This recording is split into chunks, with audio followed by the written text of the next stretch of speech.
আচ্ছা, ঝুঁকি ও মুনাফা এই অধ্যায়ের মূল কাজ হচ্ছে আদর্শ বিচ্যুতি নির্ণয় করা।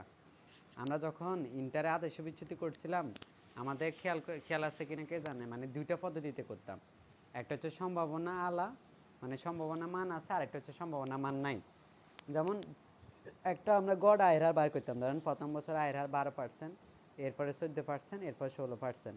তো আমরা গড় আয়ের হার কীভাবে বার করতাম, এই তিনটারে যোগ করে 3 দ্বারা ভাগ করতাম, গড় আয়ের হার পাই যেতাম। এরপরে প্রতি বছরের আয়ের হার থেকে গড় আয়ের হারের বিয়োগ করে ওটা হোল স্কোয়ার করতাম, ঠিক না? এরপরে n-1 দিয়ে আমরা আদর্শ বিচ্যুতি বাইর করতাম। কিন্তু যেটাতে সম্ভাবনা মান ছিল ওটা কি করতাম, সম্ভাবনা মান থাকলে আমরা ওই যে কী করতাম, আয়ের হারের সাথে সম্ভাবনা মানটাকে গুণ দিতাম। মানে আদর্শ বিচ্যুতি দুইটা সূত্র। আচ্ছা, আদর্শ বিচ্যুতি ইংরেজির টার্ম, ইংরেজিতে বলেছে স্ট্যান্ডার্ড ডেভিয়েশন, কেমন? আর এটা চিহ্ন হচ্ছে এরকম সিগমা। এটা কিন্তু এই যে এখানে যে আদর্শ বিচ্যুতি চিহ্ন দিছে না, এই যে চিহ্নগুলো খেয়াল করতেছেন, এগুলো গোল করে এদিকে একটু টান দিতে হবে, এটাকে কয় যে সিগমা চিহ্ন, কেমন? আর আমরা কি বাইর করব, রিস্ক অর স্ট্যান্ডার্ড ডেভিয়েশন, মানে ঝুঁকি পরিমাপের মূল পদ্ধতিটা হচ্ছে যায় আদর্শ বিচ্যুতি, ঠিক আছে? আচ্ছা, আদর্শ বিচ্যুতি পরিমাপ করার পর আমাদেরকে বলুক বা না বলুক, আমরা অবশ্যই বিভেদাঙ্ক বাইর করব, কোভেরিয়েন্স বাইর করব। কোভেরিয়েন্স কীভাবে বাইর করব, উপরে আদর্শ বিচ্যুতির মান, নিচে হচ্ছে গড় আয়ের হার, নিচে হচ্ছে গড় আয়ের হার আর গুণ 100, ঠিক আছে? এভাবে আমরা বিভেদাঙ্ক বাইর করব। আচ্ছা, এখন আদর্শ বিচ্যুতির সূত্রটা আমরা মুখস্থ করে ফেলি। যখন সম্ভাবনা মান থাকবে তখন আদর্শ বিচ্যুতির সূত্র হচ্ছে যায় সামেশন আরআই। আরআই মানে হচ্ছে প্রতি বছরের মুনাফা, আর এই যে ই আর এখানে আর বার হওয়ার কথা, আর বার হলে আর বার হচ্ছে যায় গড় আয়ের হার বা প্রত্যাশিত আয়ের হার যেটাকে বলে। এরপরে এটা পুরোটাকে আমরা হোল স্কোয়ার করব, তারপর ওটার সাথে আমরা পিআই মানে সম্ভাবনার মান, প্রবাবিলিটির মান গুণ দিব, কেমন? আর যদি প্রবাবিলিটি না থাকে তখন আমরা এই যে এইচএসসি মানে 9-10-এ যেভাবে করতাম ওইভাবেও করা যাবে। এই দুইটা মেথডে কিন্তু আমরা এইচএসসিতে ফিনান্সে করছিলাম, ঠিক আছে? আচ্ছা, যেমন প্রত্যাশিত আয় কীভাবে বাইর করব, যদি মানে সম্ভাবনা মান থাকে তাহলে আমরা প্রয়োজন প্রতি বছর আয়ের হারের সাথে সম্ভাবনা মান গুণ দিব। আর যদি সম্ভাবনা মান না থাকতো তাহলে আমরা মোট আয়ের হারকে বছর দ্বারা ভাগ করতো, ঠিক আছে?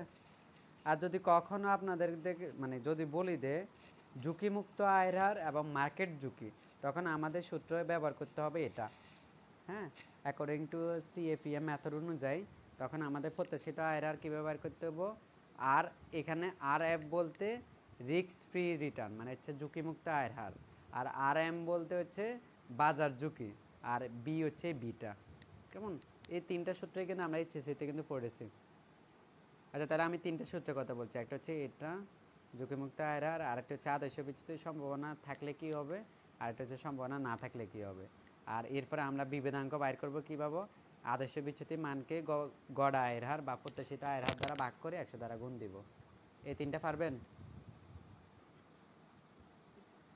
আচ্ছা, এই তিনটা যদি পারি বা আমরা বিগত সালে একটা দুটো অঙ্ক করি, দেখি কিভাবে বিগত সালে প্রশ্ন আসছে। ধরেন এই মেথড, এই অঙ্কটা, প্রথম অঙ্কটা, এখানে কি বলছে, দুইটা অপরচুনিটি আছে, দুইটা প্রকল্প আছে, একটা হচ্ছে এক্স প্রকল্প, একটা হচ্ছে ওয়াই প্রকল্প। আচ্ছা, দুইটা প্রকল্পের প্রবাবিলিটি কিন্তু সেম 50-50, কেমন? আর রিটার্ন রেট হচ্ছে যায় এক্স প্রকল্পে হচ্ছে যায় 50%, ওয়াই প্রকল্পে 0, আর ব্যাডে হলে এক্স প্রকল্পে 0, ওয়াই প্রকল্পে 50, ইকোনমিক কন্ডিশন। আচ্ছা, এখন আমাদেরকে বলতেছে যে you are required to calculate expected rate of return, মানে প্রত্যাশিত আয়ের হার বাইর করতে বলছে। তো প্রত্যাশিত আয়ের হার যদি বাইর করতে বলে আমরা কীভাবে বাইর করব, এখানে কি সম্ভাবনা মান আছে নাকি নাই? অবশ্যই আছে। তাহলে আমরা ওই বছরের আয়ের সাথে ওই সম্ভাবনা মান গুণ দিব, ওই বছরের আয়ের সাথে সম্ভাবনা মান গুণ দিব। কীভাবে দিব ভাইয়া? ওই বছরের আয়ের কত 0.50, আর ওই বছরের সম্ভাবনা মান কত 50% না, 50%কে আমরা মানে ওই যে 100 দ্বারা ভাগ করলে দশমিকে যাবে গা, তাহলে 0.50 ইন্টু 0.50।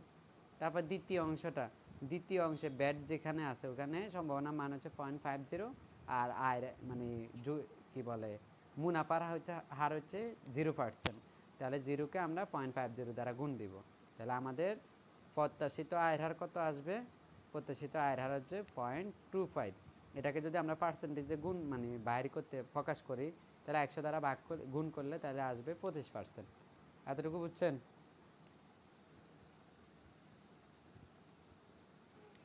আচ্ছা, এটা আমরা এক্স এক্স প্রকল্পের ক্ষেত্রে করলাম। এবার যদি ওয়াই প্রকল্পের ক্ষেত্রে যদি করি, এটা পারবো কি না?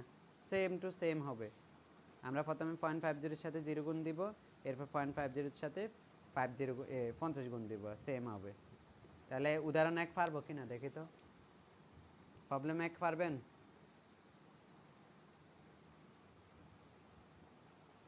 এক পারবেন কি না? আচ্ছা, 1 গেল। যেহেতু আমাদের ফিনান্স ক্লাস কম হবে, সেহেতু দুটা বাড়ি কাজ দিলে আর 10টা নিজে করতে হবে, মানে 2টা আমি করা দিলে 10টা নিজে করতে হবে, নাহলে কিন্তু শেষ হবে না। আচ্ছা, তারপরে বলতেছে যে প্রবাবিলিটি রেট।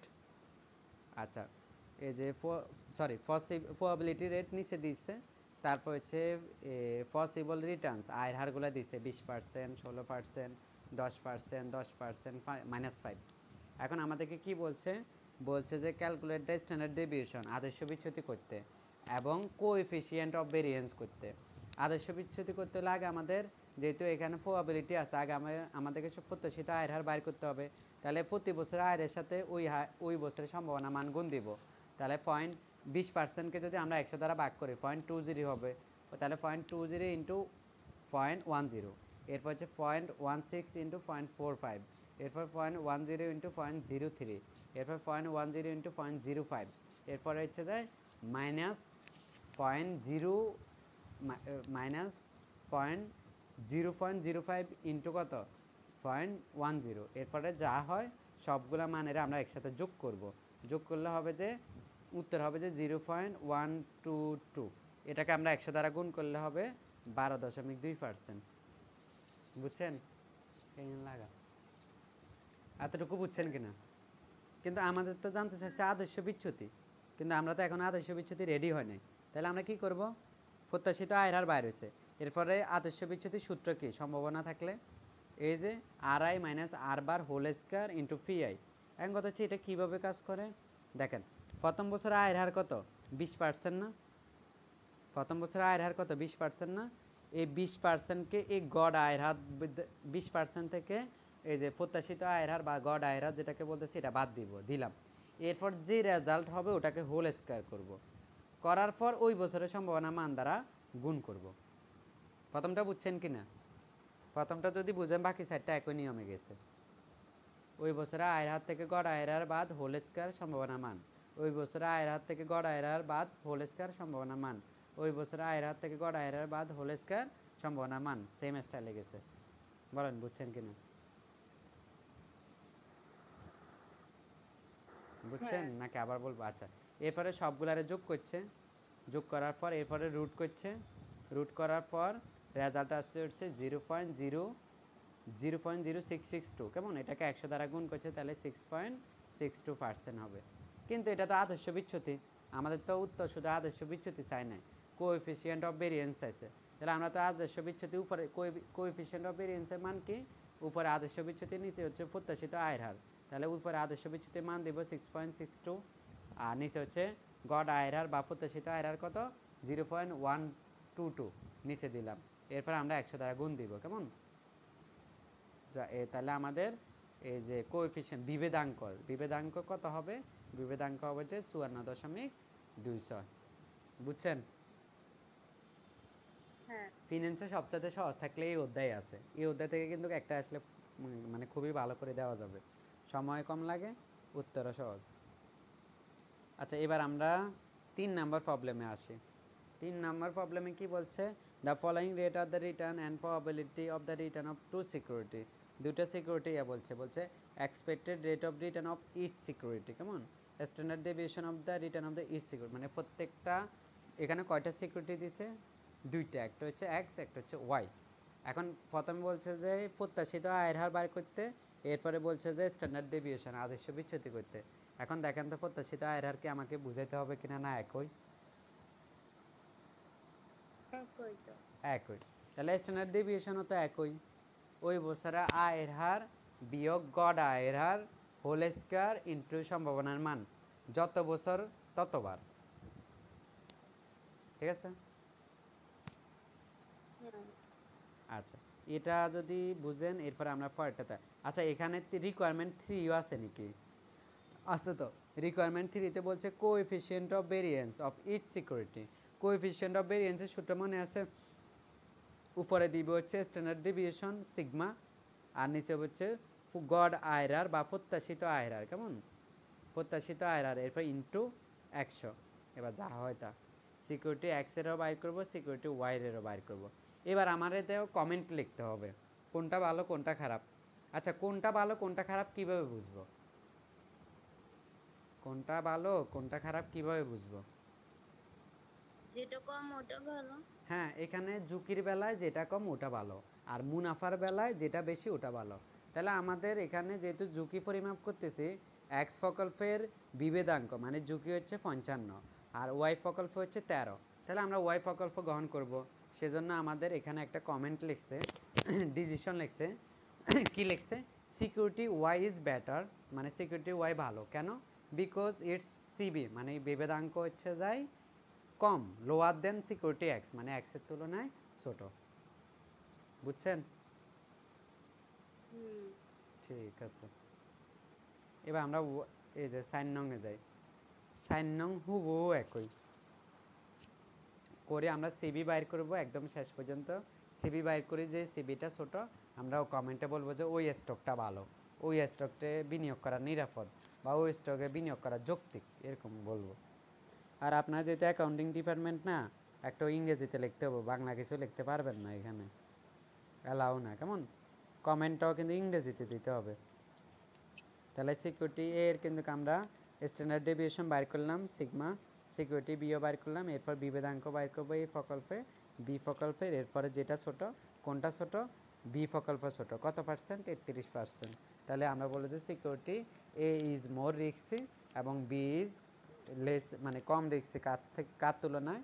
এর তুলনায়, কারণ এর হচ্ছে 100%-এর অধিক, আর বি হচ্ছে মাত্র 33%। কেমন? আচ্ছা, এরপর হচ্ছে 5 নম্বর সমস্যা আসছেন, এটা একটু ব্যতিক্রম ওদের ওইগুলার থেকে।